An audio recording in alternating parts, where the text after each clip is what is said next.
But how did they sustain that knowledge, their indigenous identity as a people, without being subsumed or consumed, or without being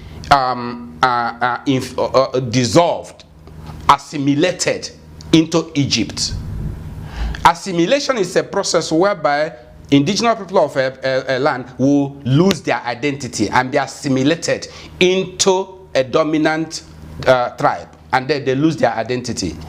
So the Israelites were in Egypt for 430 years and they did not lose their identity as a people and their history and their stories. Why? The elders were passing the stories from generation to generation down the line until the 5th generation.